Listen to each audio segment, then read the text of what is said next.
राहुल जी कहते थे दुर्भाग्य से सांसद हूं, unfortunately I am an MP. सो उनको जो एक दुर्भाग्य लगता था आज उससे भी मुक्ति मिल गई है। उनके साथ साथ वायनाड के लोगों को भी इससे छुटकारा मिल पाया।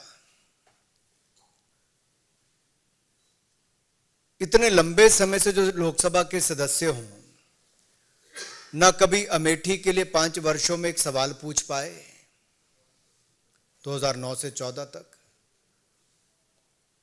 और इतने वर्षों में मात्र 21 डिबेट्स में भाग लेना तो अपने आप में दिखाता है कि वर्ष उतने हो गए लेकिन उतनी डिबेट्स में पार्टिसिपेट नहीं किया।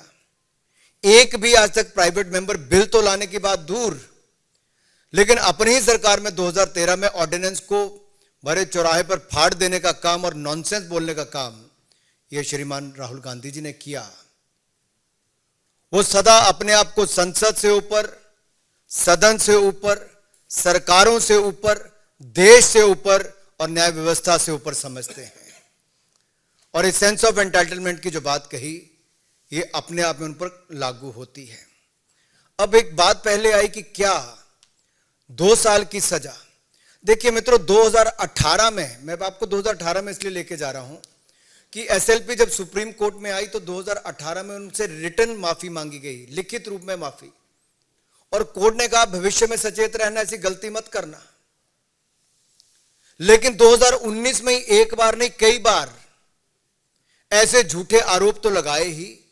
अभद्र भाषा का प्रयोग, अपमान करने का काम, अपशब्द बोलना, यह उनकी आदत सी बन गई थी। सभी चोर मोदी हैं ये बोल दो, किसी को किसी की हत्या के साथ जोड़ दो, कुछ भी कह दो, आपको तो कोई देश में कोई कुछ कर ही नहीं सकता, ये उनको लगता था, क्योंकि वो सब चीजों से अपने आप को ऊपर समझते थे। तो सूरत के कोर्ट ने तो याद करवाया कि 2018 में भी तुम्हें कहा था भाई, सुधार नहीं हुआ, उसके बाद बार बार आपने गलतियां की हैं, और एक सांसद जब ये गलती कर रहा है तो कुछ ना कुछ दंड ऐसा देना चाहिए कि अब भविष्य में ना हो। जहां तक सदस्यता जाने की बात है, यह लिली थॉमस केस में बहुत स्पष्ट है जी, सुप्रीम कोर्ट की जजमेंट के बाद, कि 2 साल का दंड हुआ और दोष सिद्धि के बाद अगर उसके ऊपर रोक नहीं लगी तो आप सस्पेंड माने ही जाते हो। इसकी तो पुष्टि करने का काम ही केवल लोकसभा में होना था। And the Lok Sabha Speaker has only confirmed the legal position.